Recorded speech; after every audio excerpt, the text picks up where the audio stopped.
gemeente, liewe vriende, net 'n paar aankondigings wat ek net 'n bietjie met julle wil deel. Die eerste ding is maar die kerk se opening. Ek dink almal wonder daaroor en almal sien uit daarna om weer kerk toe te kom. Maar ek wil maar net vir julle vra om regtig vir die kerkraad te bid. Daar's maar klomp regulasies en dinge wat ons in plek moet kry voor ons met eredienste kan begin. En ons as kerkraad het 'n klomp gedagtes oor hoe ons hierdie regulasies en goeders gaan implementeer en gaan toepas, maar net laat julle weet asseblief, julle moet maar vir ons klein bietjie geduldig wees. Ek weet ons almal is honger om kerk toe te kom en is wonderlik. Ons sien uit daarna om mekaar te sien en by mekaar te wees, maar ons gaan regtig so vinnig as moontlik vir julle 'n antwoord kan gee en die pad vorentoe kan gee van die diens. Maar tot uit en wyl, bly bid vir ons, bly bid vir die kerkraad. Ek glo ons gaan baie vinnig sommer met 'n oplossing kom. Die ander ding is maar ons kosprojek wat ons het by die kerk saam met die res van ons gemeenskap, se geestelike leiers en se kerke.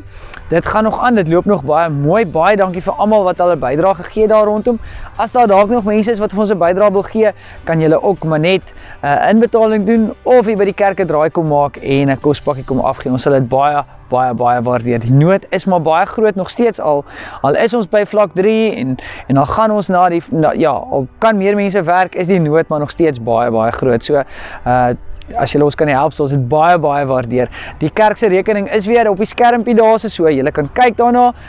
En as julle inbetaling wil maak, as julle dalk julle maandelikse dankoffer ook wil doen, baie dankie vir almal wat dit ook gereeld inbetaal. Regtig baie dankie. Die Here seën ons gemeente ongelooflik baie. So dankie vir elkeen wat nog steeds 'n bydrae gee. Die bankbesonderhede is daar op die skermpie. Vanaand 6uur het ons weer 'n lewendige kerkdiens wat ons vir ons jong mense, vir ons tieners, ons het 'n reeks gehad met hulle, die Imperfect reeks.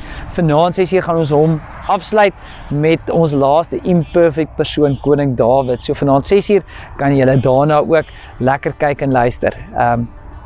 Vir almal wat die maand verjaar, baie geluk. Daar's 'n paar groot verjaarsdae wat ook hierdie maand gebeur, so vir julle almal baie geluk. Vir almal wat die laaste week ook verjaar het, baie geluk met julle verjaarsdae. Daar was ook 'n paar groot verjaarsdae gewees, daar tussen daai lysie gewees, maar baie geluk.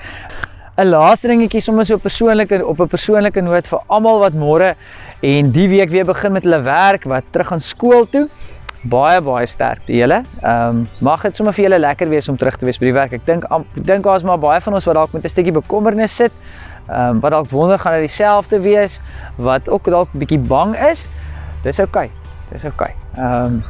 Maar weet dat die Heilige Gees in ons is, né? En dis 'n gees wat ons nie vul met vrees nie, maar wat ons vul met hoop.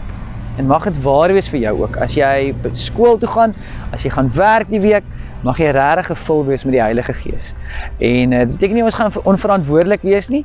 So was nog steeds gereeld jou hande, hou maar daai afstand, sit maar jou masker op en kom ons doen wat ons kan ook om mekaar ook te beskerm in hierdie tyd. Maar baie sterkte vir julle. Ek dink aan julle en ek bid vir julle en ons sien uit daarna om sommer gou ook mekaar weer hier by die diens op 'n manier. Al is dit daar's klomp gedagtes, maar ons sien uit daarna om julle weer te sien. Mooi bly. Mooi week vir julle. Pas julle self op. Tata.